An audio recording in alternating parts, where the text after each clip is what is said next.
Hello, hello. Oh, yay, we got no cameras. That's perfect. I even friggin' fixed OBS and it's not doing it now. I Wow. swear to you. I cannot believe that we hit level 5 of Oh, I know why. perfection I in know this why. I know why. perfection. I know why. I know why. It's because when Zoom minimized my video, when I tabbed away from Zoom, it minimized my video. No, are you shitting me? I put so much effort into getting this right after that stupid update, and it's doing it dumb. And it's doing it dumb. Ugh. Why? There. Oh, see, look. I'm literally just refreshing the source, and it goes away and then comes in perfectly. What is this stupid OBS update? Oh, you gotta. Look at You this. I gotta. fixed it. I fixed it live, Nope. and this is dumb. I don't know if you fixed it because I'm you and you're me. So. Oh shit. That's fixable. Oh, we fix it. Okay. Okay. Yeah. Literally Yeah. though, I just had to go into the properties, change it from one source type and back to the other, and it was fixed, which tells you that it was just being the dumb. Okay. Well, why don't you? Thank you for all of the support, everyone in chat. Why don't you cue it up with the intro? Why would you stream in this economy if you have to deal with friggin' OBS and updates and stuff Oh, like what that? a tease! End What a of show. tease. Done. What a tease! This What a is tease. your brand, your business. I assume people can hear me because they said it was great radio. I'll Ernest adjust sounds the mic. How's that? You're interesting. You sound normal to me. I don't know why you'd be so quiet. Um.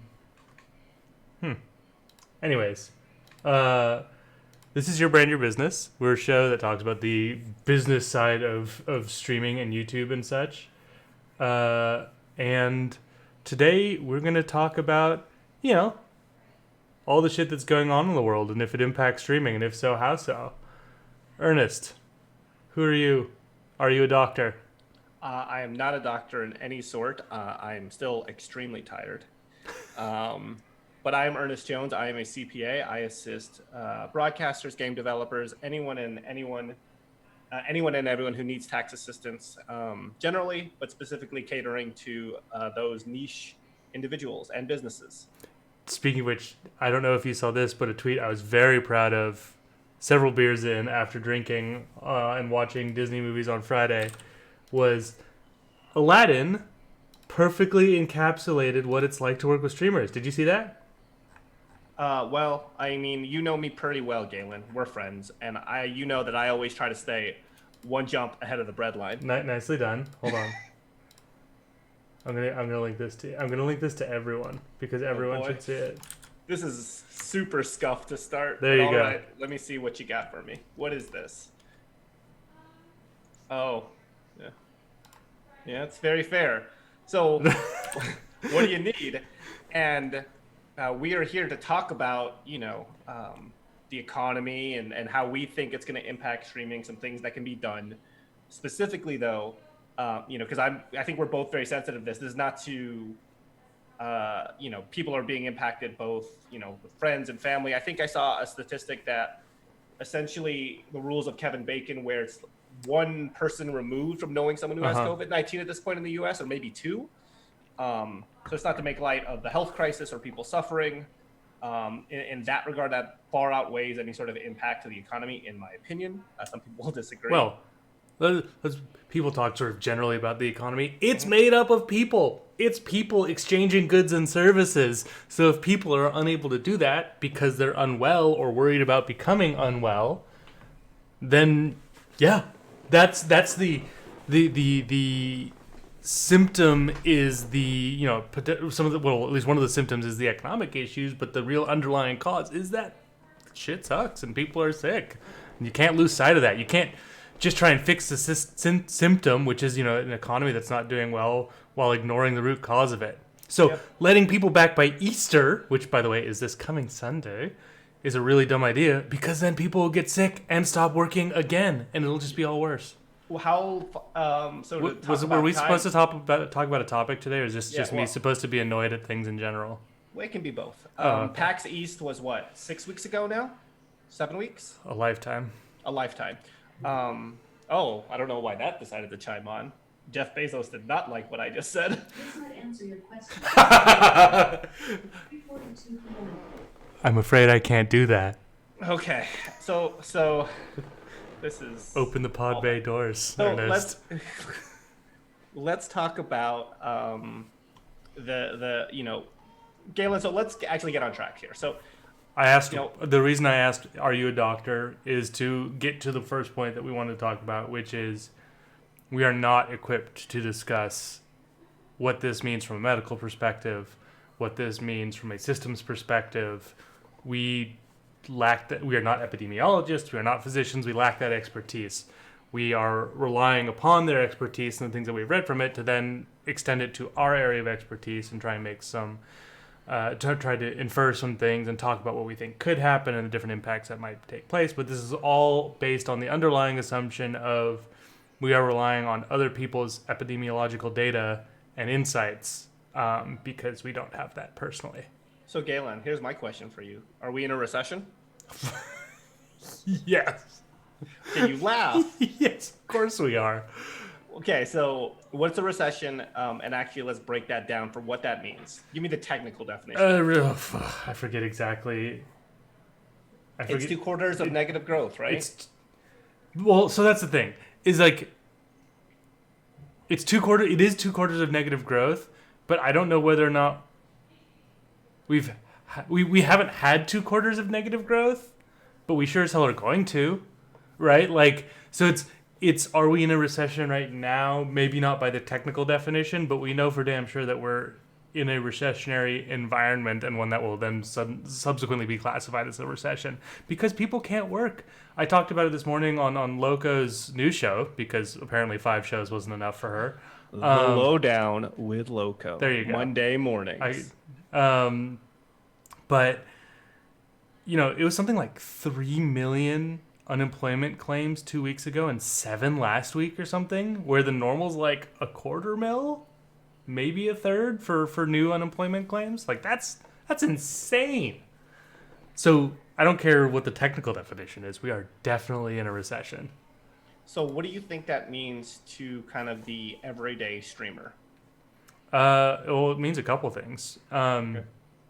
Well, first of all, so there's a couple different ways you got to approach this. One is it probably impacts a lot of people who stream for fun, who might not have work now or just aren't able to leave the house to do things. So there will probably be more streamers on in general because people are stuck inside, right? Yep. So there's probably going to be more streamers. In terms of, there are so many things to dive into with that question. Yeah, I mean, which one did you want to start on? Well, I would say three things kind of broadly is from what I've seen from the stats, and I don't know if someone in chat wants to correct me if I'm wrong, but I've seen that in terms of platform usage, in terms of like raw streaming hours. So you can just be streaming to no one. Yeah. Theoretically. Way up. It's way up. Yeah. Viewership, way up. Now, your across the platform. Across the platform, right? Your viewership may be the same, but there's just more people at home thirsting for content. And so, yeah, so Sirius in chat says, 25%. I saw, didn't Snoop put out a graph on that? Yeah, he did. But so it's up. And so the point is that, like this is a kind of unprecedented time, which goes without saying, but in terms of the actual live stream environment, there has never actually been a the son of a downturn. Bitch. He got sugarfish delivery. I was trying to find the tweet. I'm scrolling through his timeline, and now I'm very jealous. The trick is clicking media, so you can see the images he's posted if he posted any. It was an image. Do you think you'd order sugarfish without tweeting the image of the sushi? Come on, man. Well, no, I meant.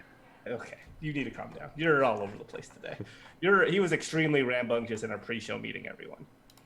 But anyway, so it's going to be interesting to see generally, and I say that for lack of a better term, though, in terms of what actually happens to the live stream space in a downturn, right? Because the last downturn, and we're going to talk about kind of the differences as we are in One of the big differences is that Twitch didn't exist. Well, right, but the differences between kind of what we have going on now and what happened in the last recession, the last time there was a generational economic collapse in 2008. Yeah, they only happen once every decade. I guess that's true, right? Because .com in 2000. Mm-hmm. What was the 90s one? There maybe wasn't one in the 90s. There was a flash crash right before the 90s, but Yep. that was more financial and short-lived. So, Galen, so what would you say is the kind of key difference between 2008 and what we're experiencing now, specifically economically? Well, there's a couple things that, again, a couple difference. In 2008, there was a flaw in collective risk analysis when it came to the financial system. But it was a financial only issue. So all of the stuff that was happening was because of financial malpractice and mispractice and so on and so forth. Versus now, this is something exogenous, I guess I'd say, to humanity, right? It's not something we did necessarily. It's something impacting us exogenous to the economy. So it's making us so it's not a it's a slowdown of life that is causing financial stress and financial issues versus a financial stress that led to a recession, right? It's an order of magnitude worse in a way, in the sense of, but worse and better, I guess. It's exogenous, right? So it's not like. So you hold on. So your word of the day, break that down for me. Your word of the day calendar is ahead of mine, and I have not really flipped through because of tax season. It's a risk that comes from external factors, meaning it's not something. Okay, so 2008 was a financial crisis created because we had overvalued houses, yeah. Right? We had overvalued houses with, if you watch The Big Short, I don't know. Do financial planners like The Big Short in terms of actually how it broke it down? Have you seen that movie? I haven't watched it. Oh, okay. I mean, I know the gist of it. Right. The parents are pissed, but the kids liked it.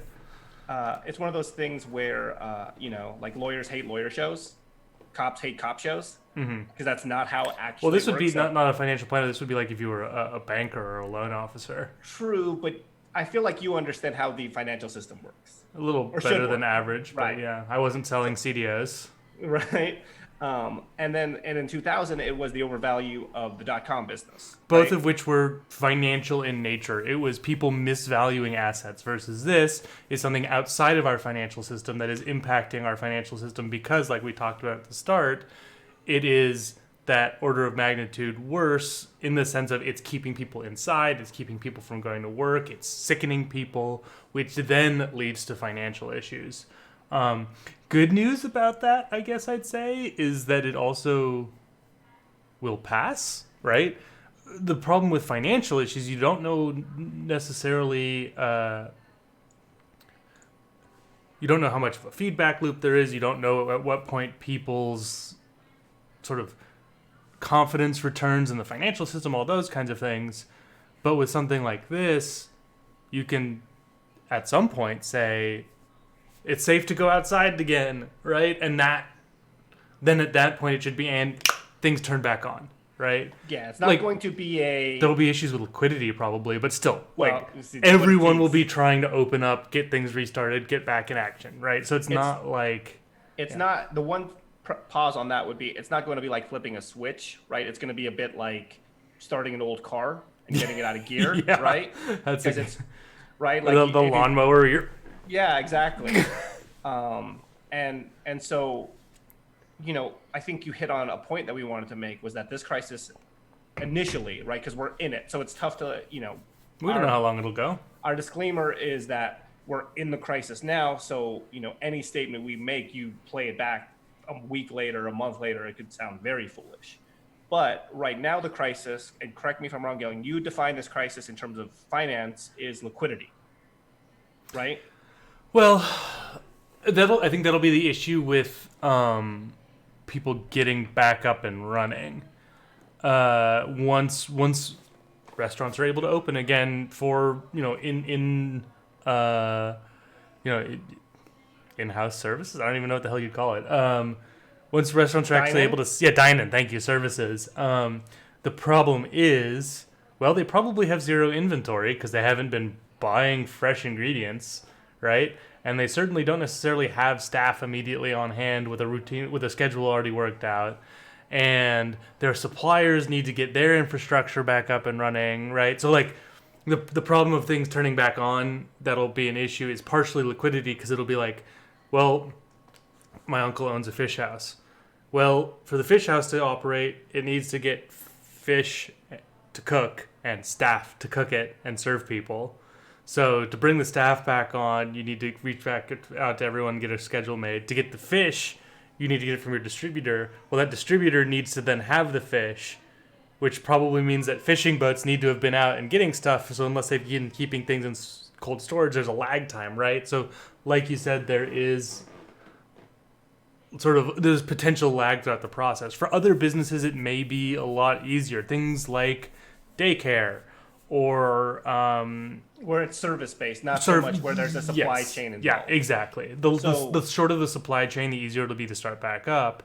But also, one good piece of news about that is if daycares are able to open earlier, more people will be able to go back to their jobs in that supply chain to then re-engage it, right? Yeah, and I still want to keep drawing for a little bit the comparisons to 2008. So from my perspective, the issue with it was that, for those that aren't aware, it was a real estate crisis. You had overvalued homes and people who were levered and had multiple homes, and then suddenly the bottom fell out and the prices on those homes went down. They weren't able to get lending, and they weren't able to make the payments on it, and they were overvalued assets. So you may be familiar with this. People just walked away from the home because they would never recoup that value. Yeah, they were too far underwater. It was too far underwater, which means that the loan that they had exceeded the value of the home, and was likely to for the foreseeable future. Forever, in some cases. Mm-hmm. I'm in Vegas, and some homes that were sold in 2007, 2006 still never recovered to their peak price. Mm-hmm. Makes me so happy that I bought a home a month ago. Same. It was actually literally a month ago today that we closed on this home, that I got the keys. Exclamation point, congrats to Galen. So anyway, but this crisis is different in that everything just sort of ground to a halt, right? Businesses closed. They weren't generating revenue. So if they aren't generating revenue, then they can't pay employees. If they can't pay employees, then their supply chain bogs down. And then, even if you have a job that's considered essential or able to function, you are no longer able to kind of meet your demand. Because at one point we were, not just looking at it objectively, everyone that wanted a job had a job. Now, they could have been underemployed and not earning enough, and those are separate arguments. It was full employment by the definition of it, right? The economic definition of it, which doesn't mean literally every human, but that all, yes, yeah. Right, and so the point of that is when you grind to a halt, it's just a huge shock to the system, right? And you see this kind of, in my opinion, occurring broadly, is that there's a lot of uncertainty and people really don't know what's going to happen, and everyone is going to panic. So to your point, we're in that situation of, well, how do we get that confidence back where people will start spending freely, right? And so let's make this relevant to a broadcaster, right? If you are confident that you are going to be able to make rent and that you have a job, you are much more likely to spend $5 on a sub to a channel, right? When you have uncertainty, or a sub to your face, depending on if you're hungry. Yeah, or $5 footlong. That's probably out of date. I don't eat at Subway. Yeah, I'm not a big fan. It smells so good, but it tastes so bad. But that's the issue, right? Now, you have an opinion, and this is kind of conventional wisdom. Oftentimes. True. When it comes to, low-cost entertainment, which is what a stream is. So why don't you let's unpack your opinion, because I've heard it. Yes. Why do you consider streaming low-cost entertainment, and why does that uniquely position it in Galen? So I'm going to give you the take. Yep. Galen's take is that streaming broadly, right? So that's not to say an individual creator is not going to suffer and see a downturn in revenue, but we're talking kind of the entire live streaming space as a whole.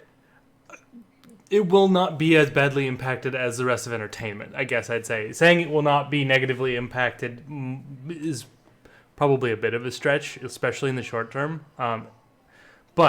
So actually here, I wrote an article about it. There you go. Oh, that's so low-cost entertainment. So Ernest is being really nice and using the sort of colloquial and more understandable layman's term for it.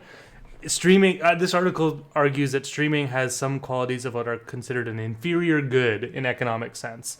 An inferior good is a good whose demand moves opposite of the general economy. So the idea being, and the example that I use in this, the super cheap instant ramen where it's like 50 cents for a cup of it would be what you'd call an inferior good, not because it's lower quality, not because it's, inferior in some way, like in terms of actual, like it has a defect or something, but because the better that everyone is doing financially, the less that they're using that. There's a reason that the stereotype is for college students, right? So the idea is economy doing very well, instant ramen not doing as well because people are doing things like going to ramen restaurants or ordering out or getting fresh ingredients. But then when things really tank, they go for instant ramen because it lasts forever, can be bought in bulk, is dirt cheap, is easy to prepare, fills you up, right? Streaming has some of those qualities, not in the sense of it fills you up, but in the sense of it's a really low cost entry. So it's got a couple things working for it. In the inferior good sense, first of all, it's a very low cost entry, right? You can watch a stream. A lot of this will apply directly to YouTube as well. For free. The platform is ad supported, right? You actually don't even have to have an account, as last I knew, to watch Twitch, right? I think you do for the mature audience tag, or do you not? Oh, that would make sense, where you have to put in your age. I want to check this, though. How old is my account? Let me see. 'Cause I feel like I have one of the oldest Twitch accounts. Let's see. Created July 9th, 2010. Oh, you got me beat. Damn. Yep. Mine was April 11th, 2012. But anyways, you're also older than me by more than those years, so I came out ahead on this. That's fair. But oh yes, so streaming, ad-supported platforms, very low cost to enter. Hey Vince, how's it going? Which is really good for it relative to other forms of entertainment, right? If everyone else is, if everyone is doing poorly economically because they can't work because everything's slowing down, they're more likely to go to entertainment that doesn't cost as much. They're much less likely to go. Well, they're much less likely to, in normal circumstances, non-virus recessionary circumstances, they're much less likely to go to things like shows, concerts, sporting events. Well, let's talk bars. about kind of, yeah. Well, so the reference would be that, so eventually this will pass. People will be able to go back outside, right? Mm-hmm. But let's say because of confidence and uncertainty, when are you going to go to, Galen? And I mean, no meme. Like, when do you think you'll go to see a movie again? Like, if you I don't really, anyways. Okay. But for me, it'd be like go to my local favorite bar to actually sit and have a beer. Okay, so let's say you go to a bar, you spend beers. Maybe like $30 per drink, right? And you go hang out. That's not per drink, $30 in total to drink. Yeah, for the night, though, God. Right? Are you more likely though to go do that with the uncertainty of economy and one night out and being outside, or going in and watching a stream and then potentially subbing? But right, exactly. Right? And that's the argument, right? That in this scenario, and this is generally speaking, that a person, your generic,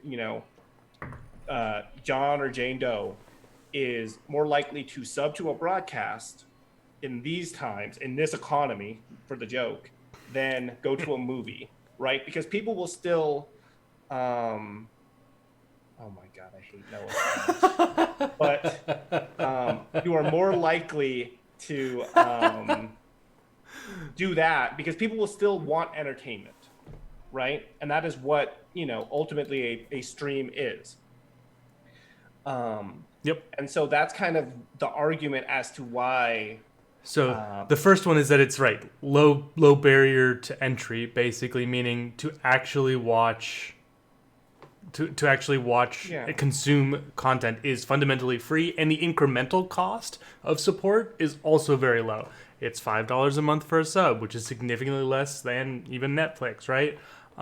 It's also, you could tip $1 or get 100 bits or 140 bits. I think it's like a $1.40 to get 100 bits. 100 bits, yeah. Anyways, point being, not only is it free at its most basic level, but it's also a very low incremental cost to support. So if people are reducing their entertainment budgets because they are out of work, well, if they used to be spending, say they had an entertainment budget of $100 a month and they were spending 20 of it on tips and subs, well, if their entertainment budget goes down to $30 a month, but all of their other forms of entertainment aren't available, like bars, restaurants, so on and so forth, shows, it might be that you get $25, then now they're spending $25 a month, right, of that entertainment budget on it. What you're going to see kind of is the volatility, right? Some people are just going to fall off because unfortunately they either got, laid off or money's tight and they're being very conservative, they're uncertain.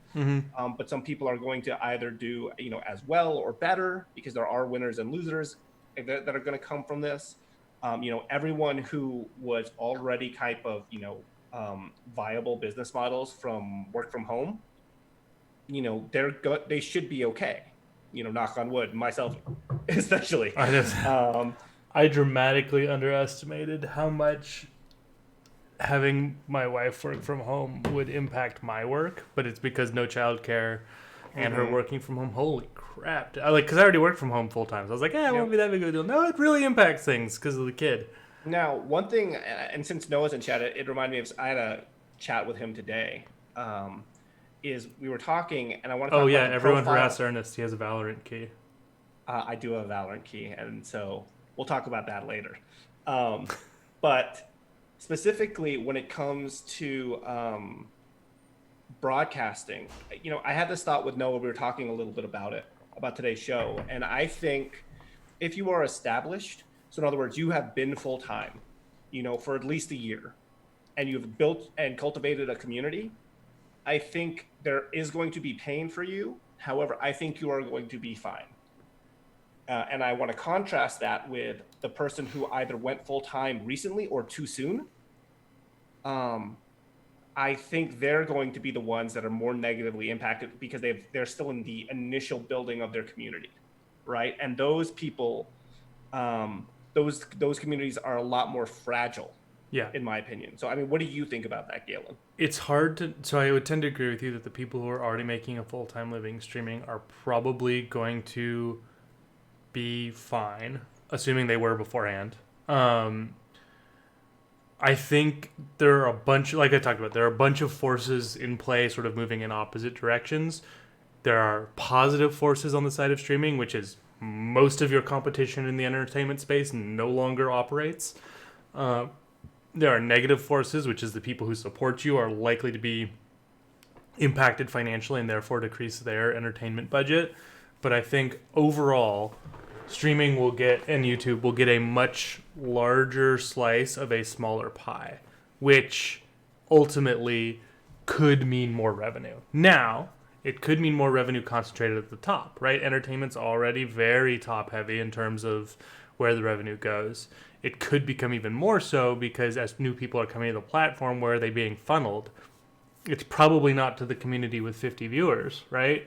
It's probably to the community with thousands of viewers. So we'll see there. However, one thing I really do expect is that viewer base, and we're already seeing it in that tweet that I linked earlier.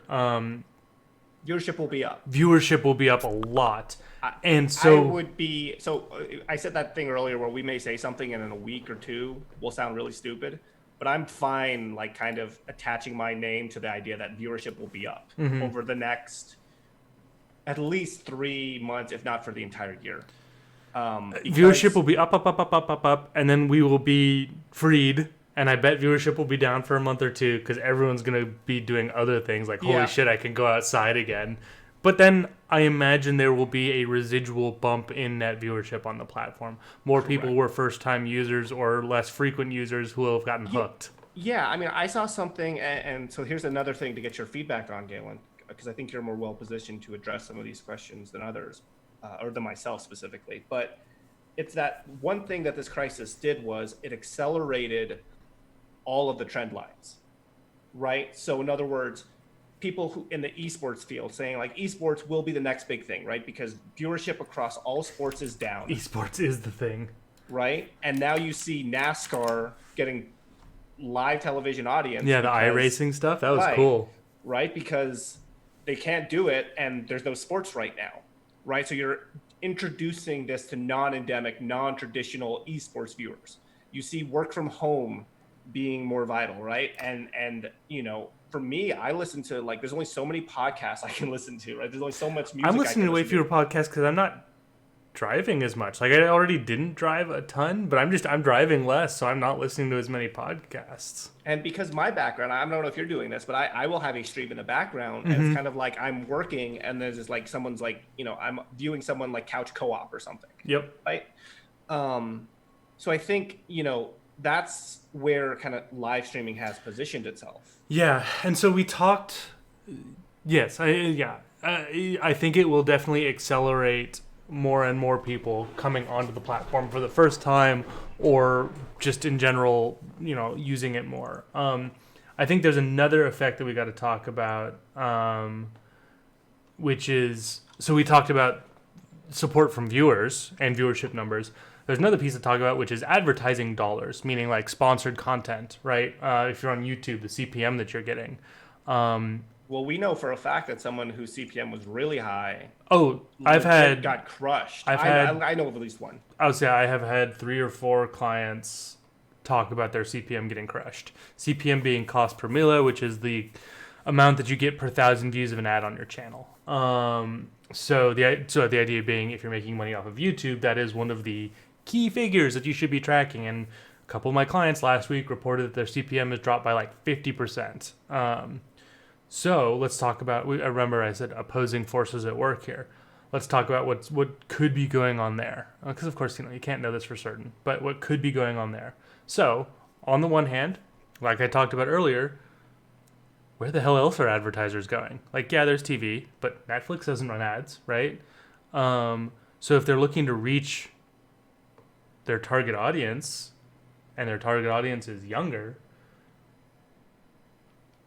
it's basically just Twitch and YouTube now, right? Like, so on the one hand, if an advertiser has money to spend, their options really just shrunk, which will be really good for the platforms. On the other hand, we just talked about how everyone has less money, so just like with the viewers, it's a question of which one will be a bigger impact. Will there be more dollars coming in because there's so few other places to spend those dollars? Or will there be fewer dollars coming in because even though there are fewer places to spend those dollars, the pie has shrunk so much that even that bigger slice of the smaller pie isn't a bigger piece?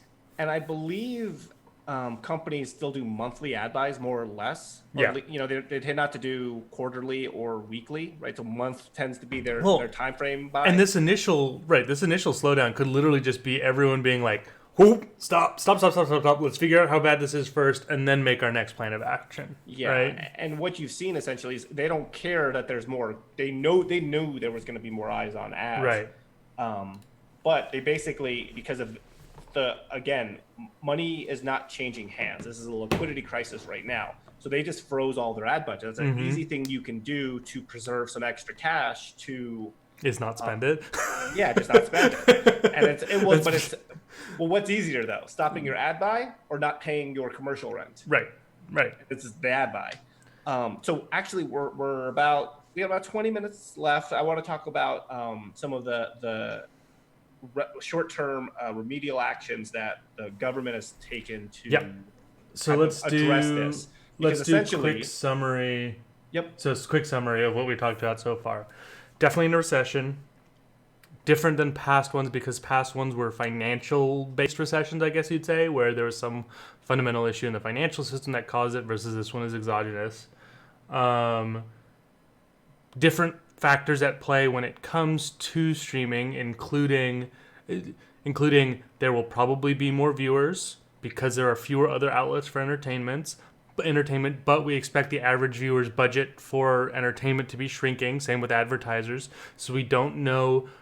We know that it's going to win the tug of war. Exactly. We know that streaming VOD content like YouTube, esports, so on and so forth, is very well positioned to take advantage of whatever scraps of budget there are remaining. We don't know how big those scraps are though. So we don't know and so far we have seen a CPM crash on YouTube, at least reported from my clients. So we'll have to see how that plays out. We don't know yet.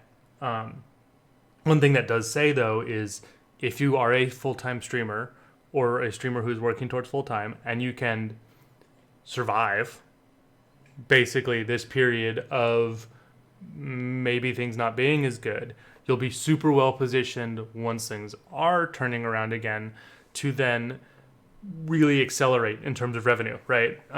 People who are really grateful that you made this community that kept them entertained, sane throughout this, where they suddenly have discretionary income again, will be coming back and supporting a bunch.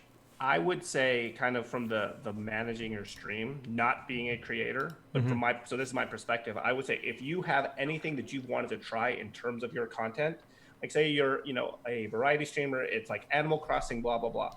Is I would be trying to iterate on anything that you were afraid to do or whatever, because number one, it's going to build your brand. You may find a different avenue that is more successful, and number two, it's they're going to be more likely a non-traditional Twitch viewer in your chat than ever before in this time. And so that allows you to try something, create a narrative for your content, and potentially grow that way. And the other thing, kind of transitioning to the remedy. So I've said this multiple times, this is a liquidity crisis, right? So this too shall pass. For example, if we were kind of the thing I saw, I think the CDC said this. If we were able to freeze time for 2 weeks, keep everyone 6 feet apart, this would all be over, right? But now that's not realistic, of course. On the economy side of it, if we were able to kind of freeze time financially, make everyone whole more or less over however long this lasts, then the analogy I used of, hey, this is like an old car you're trying to get into gear. It's not that. It's actually something that's fine-tuned and ready to turn back on, and everyone's more or less ready to go back to work, and the economy and the thing isn't, it's not as impactful if we're able to figure out how to make people whole. So the government passed the CARES package. Some people will say, so the analogy is, because I like these, are money printer go burr, burr, burr. And they basically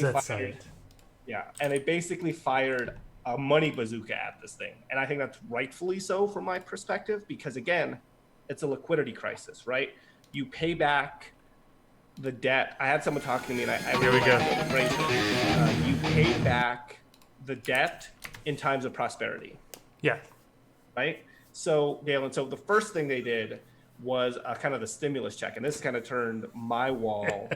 Oh, it goes louder, don't worry. The stimulus checks turned my world upside down, and I think you know why. So explain what it is and why it's kind of impacting tax filers. There are a bunch of things coming. Well, specifically the stimulus checks, though. So the stimulus checks it's $1,200 per person who is not claimed as dependent on someone else's taxes. $500 per child under the age 17 or under. That the government is sending to people.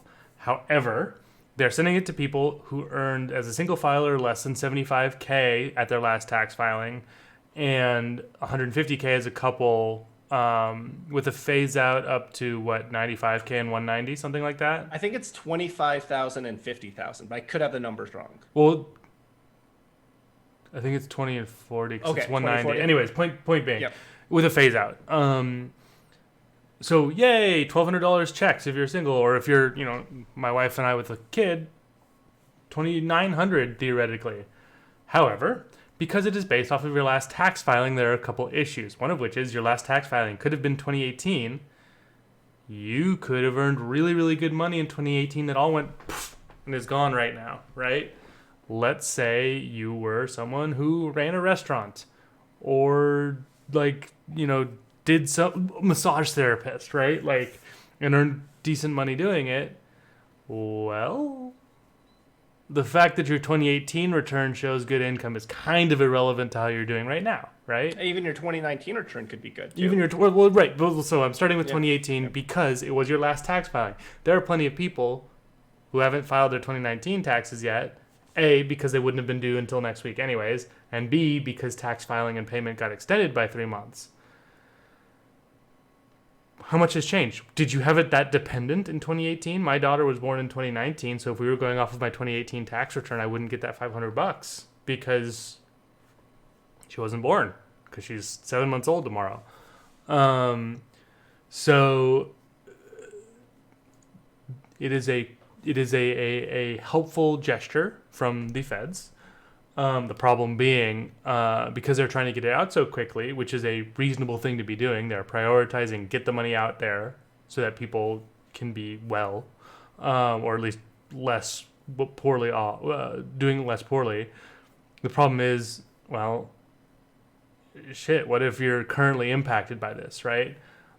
If you are currently impacted by this and you can't claim it because of your past income, they have said that you would get a credit for a refundable credit, I think, for it on your 2020 return.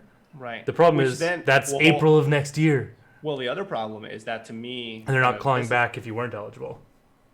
I feel like they are going to claw back. They said so far there's no provision yet for a clawback. Listen, I'm willing to bet they'll claw it back because the issue you have is it's based off 2019. They may base it off 2020. There may be, so I think there's potential for a clawback. But we'll see. But the key kind of action item from that is look at your 2018 return. If you haven't filed 2019 yet, figure out, if you're hurting, figure out which one will get you more refund, and then either wait or file. Right. Now the issue is some of my clients owe, and I've been dealing with this, is that they would qualify, but they typically owe tax. And the way they're going to get this to people is that they have your bank account on file. But if you typically owe, you don't have a bank account on file. What's happening down there? My cat traps are working. Nice. Well done. And a good return to position 1 on the camera. Well done. You're pro. But the issue is that people aren't going to so my clients typically owe, and they would be getting this credit, the stimulus check, but their bank is not on file. So I've been trying to my software just updated Sunday actually, where I can post the automatic debit for 7/15, the new deadline. So now it's just like, hey, get me your stuff because interesting. Yeah, I mean, it makes sense. That's what I expected it. I just didn't know how soon they were going to be able to get it in. So I've been trying to get people to file returns with an automatic debit to their account. So the government has the bank account to send the Trump bucks. Nothing, huh? You haven't heard it called that? It's a terrible name. Yeah, it's not great. It just doesn't flow well. Trump turnips? But anyway, you can't fund it. So that's what I've been advising people to do. Now, they said they would be putting a portal up for people to put their information in to be able to do that. Every state's unemployment website is down. I'm not thinking that portal will do so well. What's really annoying is I saw yesterday, so this is all kind of happening live right now in the last couple of days. That's fair. So, I'm being cynical, but it's fair that it would have issues because you're talking about hundreds of millions of people. Well, here's the real issue, is that I saw that TurboTax allegedly had a portal. Fucking TurboTax. And instead they partnered with IRS. I haven't seen IRS guidance to say that is the portal. So that's concerning, right? Because what I'm talking about broadly is that a lot of people don't file their tax return. And people, or some people are going to listen to this and say, like, wait, what do you mean? A lot of people don't file a tax return because they either don't need to, or they, would get a small refund and they don't care. So ultimately, these people who need this money aren't going to get it. So how do we figure out where they are in the country because we don't have a good address, because they don't file a tax return, and obviously we don't have a bank account? How do we get them this money? And this is what this portal is supposed to, that gap it's supposed to bridge. But I haven't seen anything on it yet, so I don't know what they're gonna do. And like you just alluded to, and Sirius in chat, I imagine hard to put infrastructure in place to deal with that kind of volume, especially from scratch, basically. From scratch, and everyone's working from home, so then you don't have like a single type of like I can walk into the boss's office and say, hey, how are we doing this on AWS? Right. Hashtag not sponsored. So that's one thing. Now, the next thing is this is for, general advice if you're listening to this to tell your friends is that if they've been laid off or furloughed or whatever, they should be applying for unemployment. And part of that is because the federal government extended the benefit on top of what the states provide. Well, they did a couple different things. Okay, so help me out here, Galen. So unemployment is available First of all, the people for whom it wouldn't have been available before, independent contractors, sole proprietors, so on and so forth, now qualify, which they didn't used to. Right. It is available in your first week of unemployment, which you used to have to wait a week. The max benefit was kicked up by $600 a week, which is a good chunk of change, right? That could be $2,400 or more bucks a month. And it got extended. So the sort of standard unemployment is up to 26 weeks, which is half a year. Half a year. And they extended it by 13 weeks to 39 weeks, aka 3/4 of the year. Another change too is and I forget if this was proposed or actual, but they're not making you be actively looking for work, because it would be I don't really think anyone's hiring right now. Galen. not hiring, and also just counterproductive. Like, hey, to get this all awesome increased unemployment, you have to go wandering around the community. Like, that's not what we want. Part of the reason they carved out independent contractors and sole props is because compared to 2008, I don't remember the stat. I know I saw it somewhere, but compared to where we were then, we have a lot more people who derive their income. The gig economy. Yeah. We did a show on AB5, actually. Who could have thought that forcing everyone into independent contractor, removing their social safety nets, would mean that they'd struggle when things get bad? Who could have thought? No one could have seen this coming. No one could have seen this coming. But I did call it a pandemic long before people were, though. Congratulations. You're so good, Galen. I hate you. Hate you and Noah. So that's another sort of like thing they did to try to bridge this liquidity gap. So I don't know, though, and I haven't read this, like, and this transitions into our next topic. How do you apply if you're an independent contractor for this unemployment? Because if you're a streamer and you still have the income coming in, theoretically, you wouldn't qualify, right? You have to demonstrate damage based on the coronavirus. So, like, you'd have to see so you'd have to maybe provide a month-over-month. And maybe you had frankly, like, if you're in that position where it's relevant, maybe you're someone who was able to go full time with the support of a whale or two, who now maybe lost their job, right? Yeah. Or doesn't have the revenue that they used to, or is just feeling less secure in their revenue, so they aren't tipping like they used to.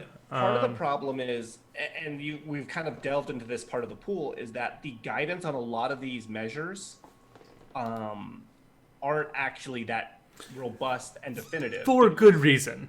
So let's be fair here. They aren't very robust because they're trying to get it out very quickly. Like, I will drag where relevant, right? So it's fair to say they're not very robust, and we wish they were more robust, because that would really help answer a lot of these questions definitively. But also the reason that they aren't is fair, right?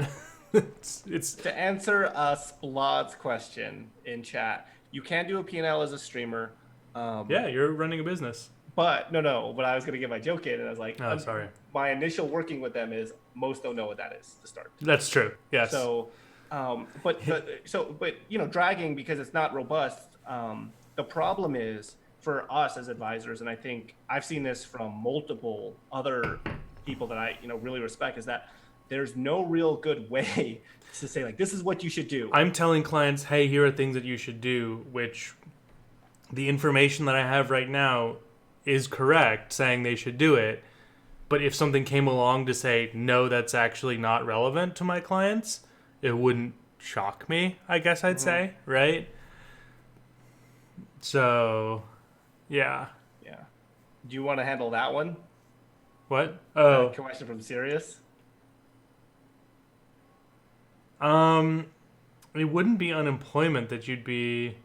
Well, it depends, right? Like, if you got laid off from the W-2, because unemployment is supposed to cover a significant drop in income that comes from employment, right? So if you were saying, like, driving Uber or doing Uber Eats or doing web development on the side or whatever, as as another form of income, but it wasn't your main source, and getting laid off at work was a very negative economic impact, I believe, and I could be wrong, you'd still qualify for unemployment insurance. Because you make it. I mean, maybe there may be some level of offset. You may get a reduced benefit. Yes, that's what I mean by offset. Yeah. So in other words, you may not get as much in unemployment insurance. But So for It kind of depends on what percentage of your income that the now unemployed part was.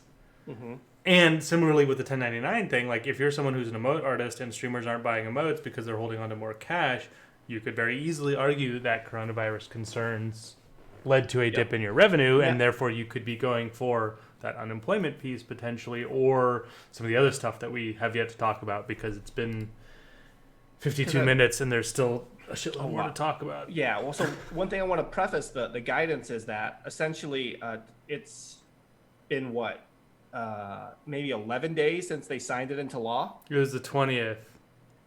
So it's been like 18 28 days. Well, you said the 20th, Oh, so that's great. 11 plus 6, right? So Yeah, you're 17, right. 18 days. You're right. So barely at 3 weeks. The guidance for what we're about to talk about next just got passed Thursday, and banks opened up Friday. And that's the small business piece of this, right? So you look at the economy as like a series of tubes. And the first tube is the individuals in it, right? And so they're the ones who are getting the stimulus check, and everyone's getting that. The next tube is the unemployed now, or the people who are being negatively impacted. Now there's crossover because we mentioned that independent contractors can now apply for unemployment insurance and sole props. Then there is the small businesses, which also,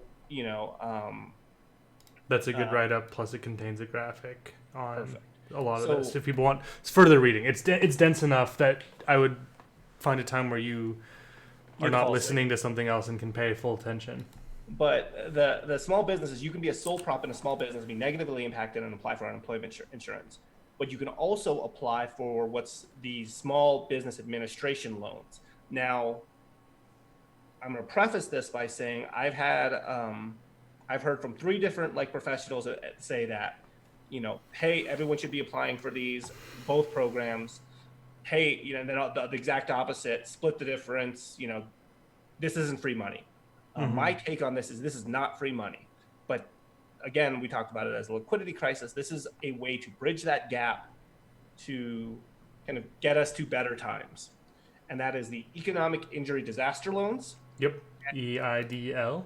EIDL and PPP or PPP, Paycheck Protection Program. Now, for broadcasters, I do not believe PPP is that useful. I'd agree.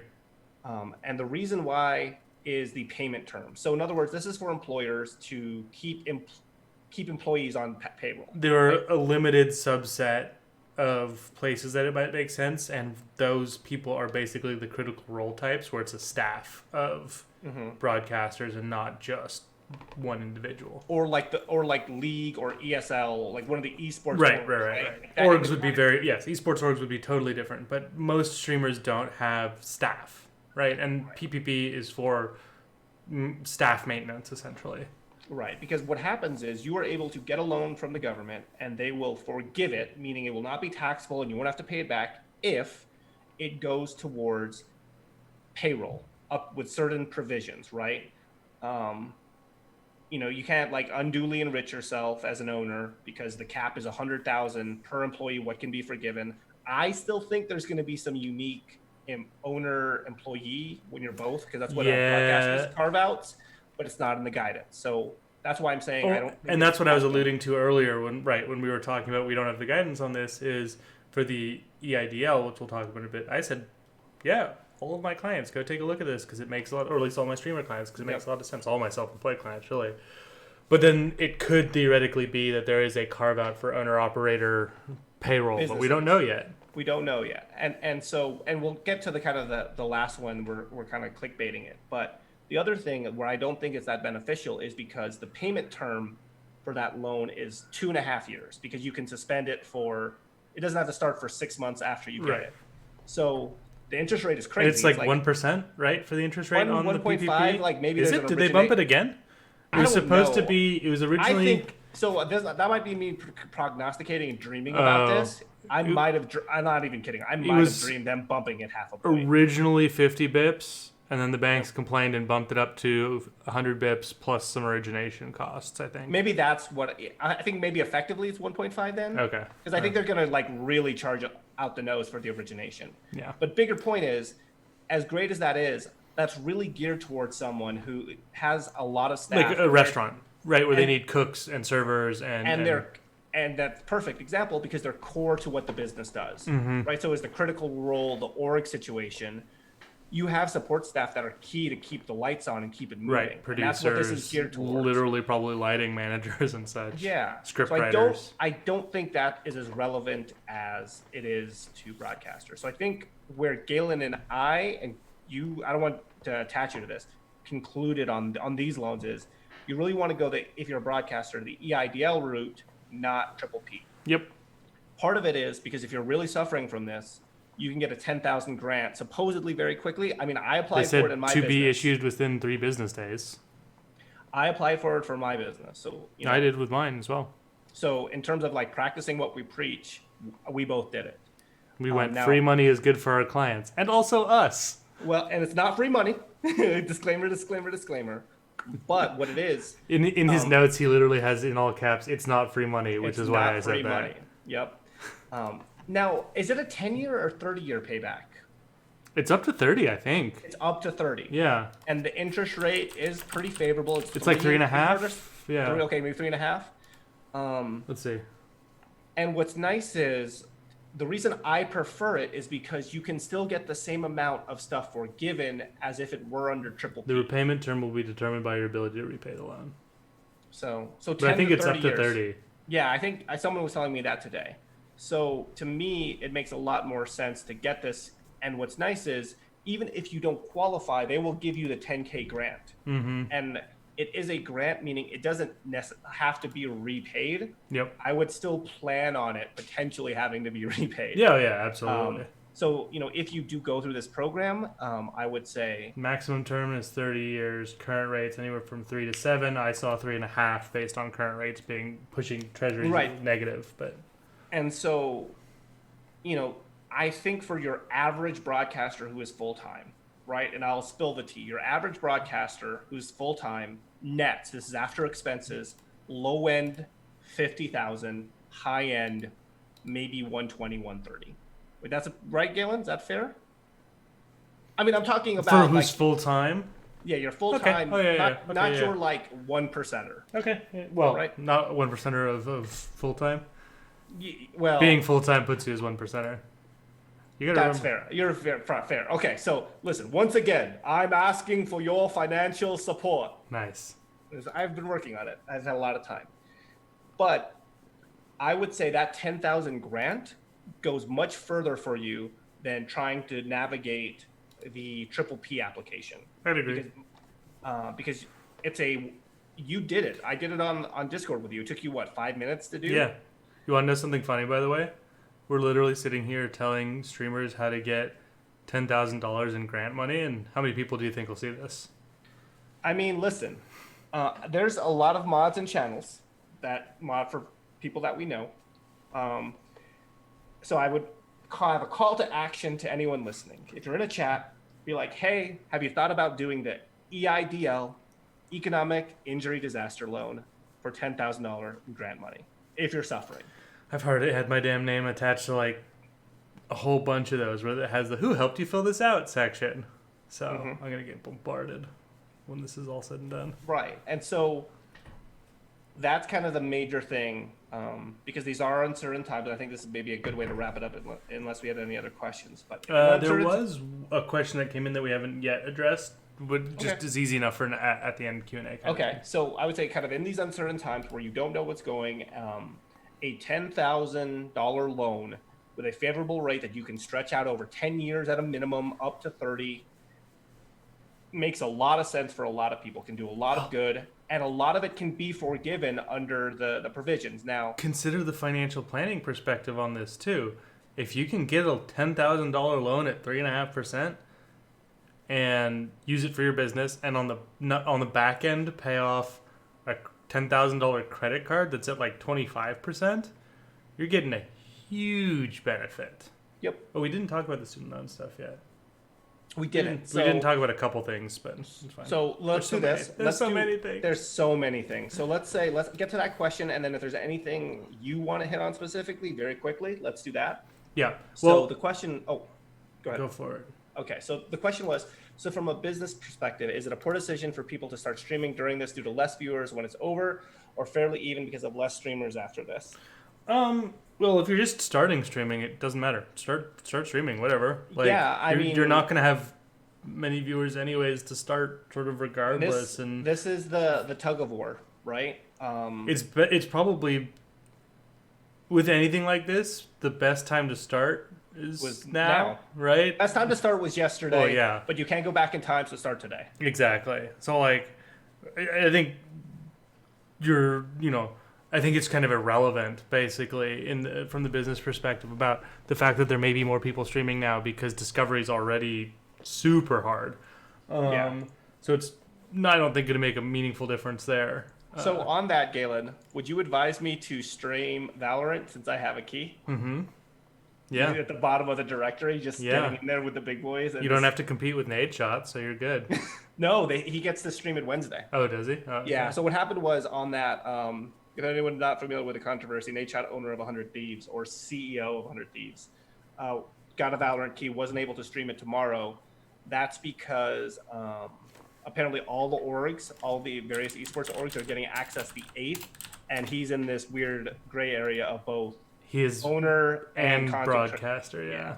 So, anything else you want to hit on, Galen, really quick? The student loan thing. So I want to make sure that this is more information that's getting out there. One of the other things that the CARES Act did is make some changes for federal student loans. So if you have private loans, this is not guaranteed to be applicable. But for federal loans, especially direct loans, which is the name of the program. I don't mean straight to you, but direct is the name of the program. There are a couple things that happen. First of all federal student loan payments are suspended until the end of September. So between now and September 30th, you do not have to make payments on federal student loans. You will not be counted as missing student loans. Additionally, during that window, no interest will accrue on federal student loans. And finally, as a piece of that, if you are on an income-based repayment program and working towards loan forgiveness, either through public service loan forgiveness or one of the longer, less sort of nice forgivenesses, these months will still count as months of making payments, even if you don't make payments, which is really nice because for public service loan forgiveness, you may need to make 120 payments under that program, and you're just going to get credited for 6 payments without having to make any. Now, if you have auto pay set up on your student loans, they are not stopping auto pay. So if you're in the situation where not paying on your student loans for 6 months would really help you, but they're on auto pay, you need to go and cancel the auto pay yourself. Another piece of it is, if you're in a position where you can afford to make your student loan payments still, you have your job that looks pretty stable, that kind of thing, you have a chance to make payments towards your student loans while not accruing interest, which means you'll pay down a bunch of principal with no interest accruing, which will dramatically decrease the overall cost of your loans, which is a really good benefit. That's only for federal loans. Only for federal loans. Not any of the private ones, so make sure, check what you got.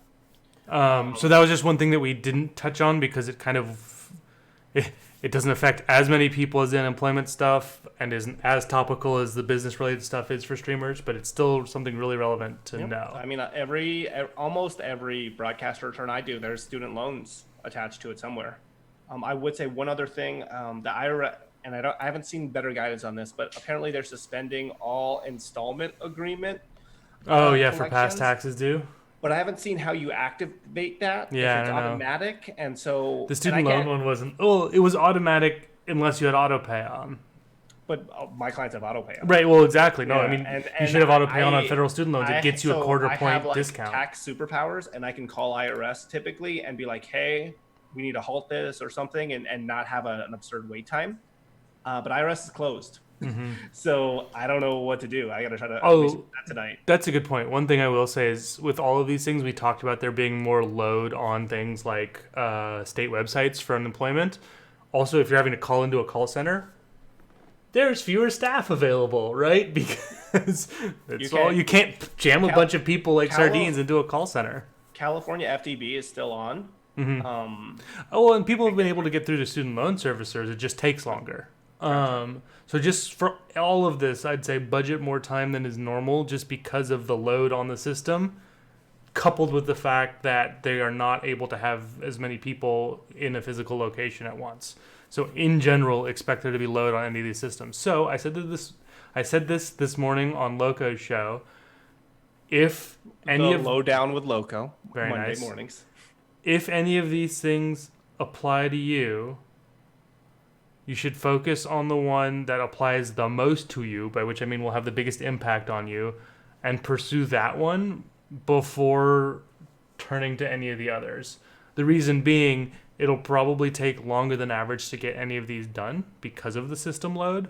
So focusing on doing what you can on the one that's the biggest impact will be the most impactful. Not shocking. So yeah. So we've gone a little over. Yeah. Why don't we talk? So we're not doing a show next week. We're taking it off to kind of refigure out our content offering. So hopefully, how many did we do over this last one? 4 or 5? Yeah, and then we were going to be doing like St. Jude-ish stuff in May. Depending. I don't know what's going on with. I haven't seen much announcements on St. Jude. I was so sad. Jay and I were talking. Speaking of which, Hunter, you gifted a sub to Jay from your sub bomb, which made me chuckle. We were looking up to like a couple weeks ahead for what we had on the calendar. Google Calendar still has my flights to Memphis on there. Oh, that's very sad.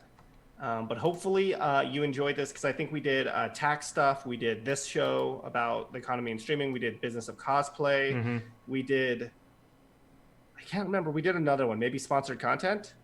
Was that in this one? I don't know. So. There was a. But anyway, hopefully you liked the shows that we did. If you have any feedback, let us know.